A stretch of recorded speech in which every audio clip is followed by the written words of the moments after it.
नमस्कार साथियों।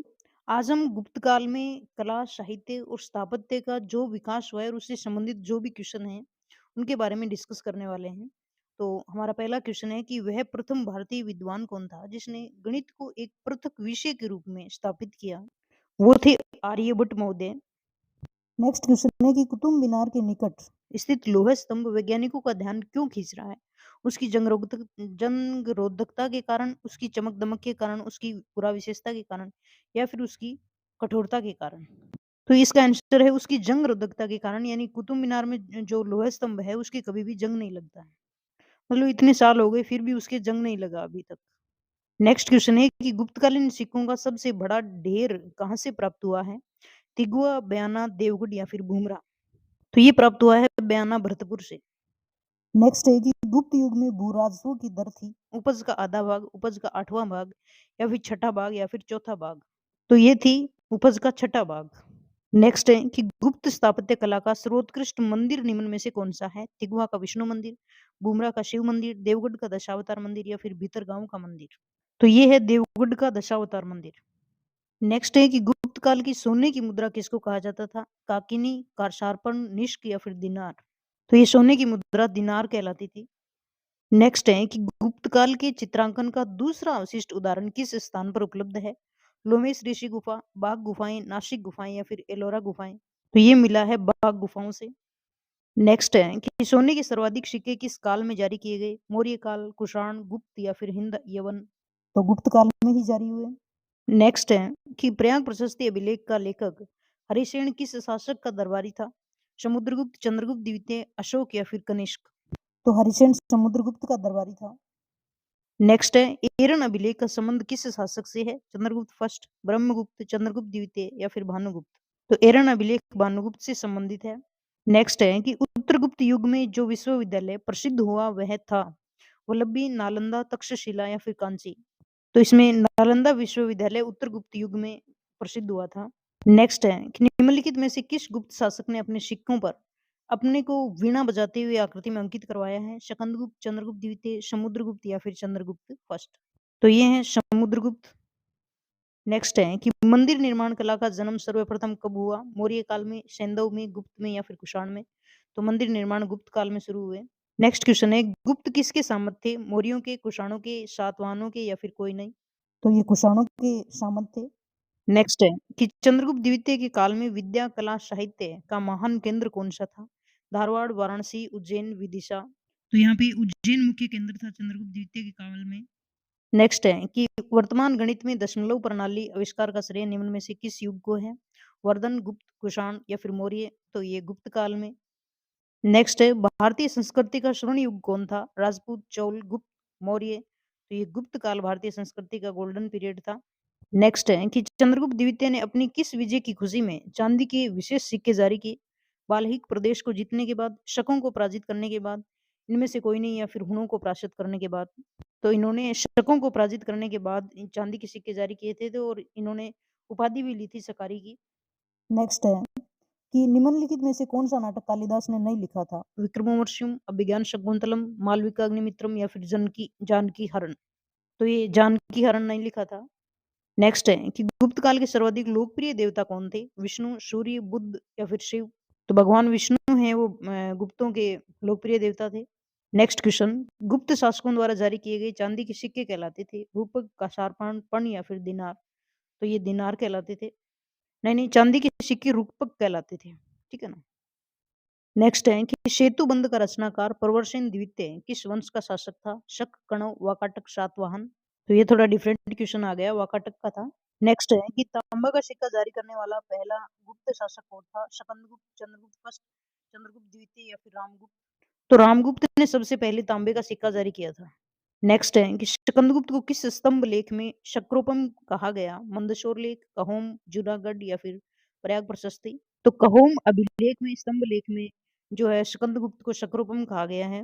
नेक्स्ट है कि गुप्त काल में उत्तर भारतीय व्यापार निम्नलिखित किस एक पतन से संचालित होता था? ताम्रलिप्ति, बड़ौच, कल्याण या फिर काम्बरे? तो ताम्रलिप्ति बंदरगाह से यहाँ पे प्राप्त होता था। नेक्स्ट है कुमार संभव महाकाव्य किसने लिखा? हरिसेन, बाणभट्ट, चंद्रवरदाई, कालिदास? तो कालिदास ने कुमार संभव लिखा था। नेक्स्ट है कि नालंदा विश्वविद्यालय की स्थापना का युग है मौर्य, कुषाण, पाल, गुप्त। तो गुप्त है। नेक्स्ट क्वेश्चन है कि कालिदास की किस कृति की गिनती विश्व की 100 प्रसिद्ध साहित्यिक कृतियों में होती है? कुमार संभव, मेघदूत, ऋतुसंहार, अभिज्ञान शाकुंतलम। अभिज्ञान शाकुंतलम को विश्व की 100 प्रसिद्ध साहित्यिक कृतियों में गिना जाता है। नेक्स्ट है कि किस गुप्त शासक को नालंदा विश्वविद्यालय का संस्थापक माना जाता है? स्कंदगुप्त, चंद्रगुप्त द्वितीय, कुमारगुप्त फर्स्ट या फिर समुद्रगुप्त? तो कुमारगुप्त प्रथम को माना जाता है। नेक्स्ट है कि यूरोपीय भाषा में अनुवादित प्रथम भारतीय ग्रंथ कौन-सा है? अभिज्ञान शाकुंतलम, कामसूत्र, भगवद गीता या फिर कुमार संभव? तो ये अभिज्ञान शाकुंतलम है। नेक्स्ट है कि दिल्ली के मेहरौली के कुव्वत उल इस्लाम मस्जिद के प्रांगण में स्थित प्रसिद्ध लौह स्तंभ किसकी स्मृति में है? अनंगपाल, हर्ष, चंद्र या अशोक? तो ये चंद्रगुप्त की स्मृति में है। नेक्स्ट है कि गुप्त शासन के दौरान निम्नलिखित में से ऐसा व्यक्ति कौन था जो एक महान खगोल विज्ञानी और गणितज्ञ था? बाणभट्ट, वराहमिहिर, भानुगुप्त, आर्यभट्ट। तो यहाँ पे आर्यभट्ट थे जो खगोल विज्ञानी और गणितज्ञ थे। नेक्स्ट है कि गुप्त काल को प्राचीन भारत का क्लासिकल युग क्यों कहा जाता है? व्यापार में अभूतपूर्व प्रगति के कारण, कला साहित्य के क्षेत्र में चरमोत्कर्ष पर पहुंचने के कारण, उपयुक्त सभी के कारण या फिर प्रचुर मात्रा में स्वर्ण सिक्के चलाए जाने के कारण। इसको क्लासिकल युग इसलिए कहते हैं क्योंकि इनके काल में कला साहित्य चरमोत्कर्ष पर पहुंचा था। नेक्स्ट है कि फायान द्वारा रचित फोक्यो की में निम्न में से किसका विवरण नहीं मिलता है? यानी फायान ने ये बुक लिखी थी, इसमें क्या नहीं मिलता है? गौतम बुद्ध के उपदेश या फिर बौद्ध राज्यों का विवरण या फिर बौद्ध मंदिरों, स्तूपों, विहारों का विवरण या फिर बौद्ध धर्म के जो सिद्धांत हैं उनका विवरण नहीं मिलता है। तो इनमें ये ऊपर वाली तीनों चीजें मिलती हैं जबकि बौद्ध धर्म के सिद्धांत नहीं मिलते हैं। नेक्स्ट है कि समुद्रगुप्त की सैनिक उपलब्धियों का वर्णन निम्न में से किस अभिलेखों में उपलब्ध है? नालंदा, गया, प्रयाग या फिर एरन? तो ये प्रयाग के जो अभिलेख है उसमें इनकी सैनिक उपलब्धियों का वर्णन मिलता है। नेक्स्ट है कि अजंता चित्रकारी का विषय वस्तु निम्नलिखित में से किससे संबंधित है? जैन धर्म, बौद्ध धर्म, वैष्णव धर्म या शैव धर्म? तो अजंता में बौद्ध धर्म की चित्रकारी मिलती है।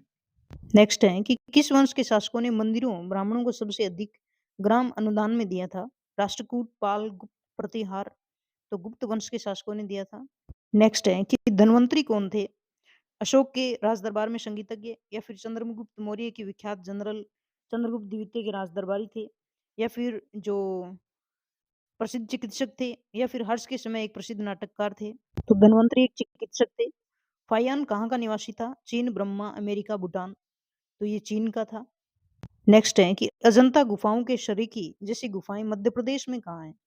बाघ, धार की गुफाएं या फिर कहीं नहीं है या फिर उदयगिरी की गुफाएं या फिर मांडू में है? तो जो बाघ की गुफाएं हैं धार जिले में, मध्य प्रदेश में, वो अजंता की गुफाओं के समान है। नेक्स्ट है कि अजंता कलाकृतियां किससे संबंधित हैं? गुप्त काल से, बुद्ध काल से, मौर्य काल से, हड़प्पा काल से? तो ये गुप्त काल से संबंधित कलाकृतियां हैं जबकि इनमें विषय वस्तु है वो बौद्ध धर्म की है। नेक्स्ट है कि कुछ विद्वानों के अनुसार कवि कालिदास किसके राजकवि थे? हर्ष, चंद्रगुप्त द्वितीय, समुद्रगुप्त या चंद्रगुप्त मौर्य? तो ये चंद्रगुप्त द्वितीय विक्रमादित्य के राजकवि थे। नेक्स्ट है कि चंद्रगुप्त प्रथम ने गुप्त संवत का प्रारंभ किस उपलक्ष्य में किया? हुणों को परास्त करने के उपलक्ष्य में या फिर शकों के उन्मूलन के उपलक्ष्य में या अपने राज्यारोहण के स्मारक के रूप में या फिर कोई नहीं? तो जब चंद्रगुप्त प्रथम ने अपने राज्यारोहण के स्मारक के रूप में गुप्त संवत प्रारंभ की थी। नेक्स्ट है कि कालिदास द्वारा रचित मालविका अग्निमित्रम नाटक का नायक कौन था? चंद्रगुप्त द्वितीय, अग्निमित्र, गौतमी पुत्र सातकर्णी या फिर पुष्यमित्र शुंग? तो इसमें जो नायक यानी जो हीरो है वो अग्निमित्र था। नेक्स्ट है कि गुप्तकालीन शासन प्रणाली किस प्रकार की थी? राजतंत्रात्मक या फिर इसमें कोई नहीं, गणतंत्रात्मक या लोकतंत्रात्मक? तो ये राजतंत्रात्मक थी। नेक्स्ट है कि मेहरौली दिल्ली स्थित लोह स्तंभ का निर्माण किस सदी में हुआ?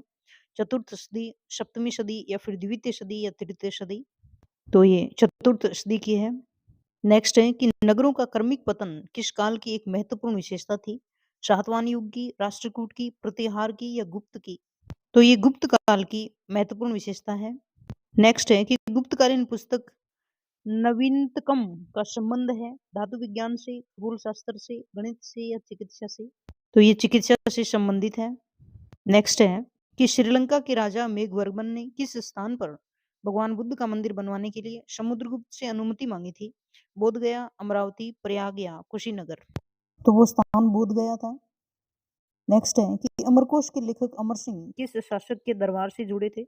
शकंदगुप्त, चंद्रगुप्त द्वितीय, चंद्रगुप्त फर्स्ट या फिर समुद्रगुप्त। तो ये चंद्रगुप्त द्वितीय के समय थे। नेक्स्ट है कि सारनाथ के दमेक स्तूप का निर्माण किस काल में हुआ? कुषाण, गुप्त, शुंग, मौर्य। तो दमेक स्तूप है वो गुप्त काल में बना। नेक्स्ट है कि गुप्त राजवंश किस लिए प्रसिद्ध था? कला, स्थापत्य, साम्राज्यवाद, राष्ट्र भूमिकर या फिर साहित्य कार्यों का संरक्षण। सबसे ज्यादा जो प्रसिद्धि का कारण था वो कला और स्थापत्य था। नेक्स्ट है कि गुप्त संवत 319 से 320 को प्रारंभ करने का श्रेय किसे दिया जाता है? समुद्रगुप्त, शकंदगुप्त, चंद्रगुप्त द्वितीय या चंद्रगुप्त फर्स्ट। तो चंद्रगुप्त फर्स्ट ने चलाई थी। नेक्स्ट है कि गुप्त शासकों की सरकारी या दरबारी भाषा थी संस्कृत, प्राकृत, पाली, हिंदी। तो इनकी भाषा संस्कृत थी। नेक्स्ट है कि अजंता की गुफाओं में किन गुफाओं का निर्माण गुप्त काल में हुआ था?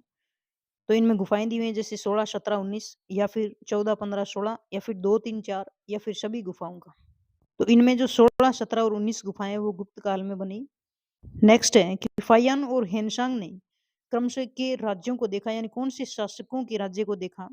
कौन से शासकों के काल में ये आए थे? हर्ष या चंद्रगुप्त के, या फिर चंद्रगुप्त मौर्य या हर्ष के, या फिर चंद्रगुप्त विक्रमादित्य या हर्षवर्धन, या फिर चंद्रगुप्त विक्रमादित्य या कृष्णदेव राय के। तो जो फाहियान है वो चंद्रगुप्त विक्रमादित्य के काल में आया था और हेनसांग हर्षवर्धन के काल में आया था।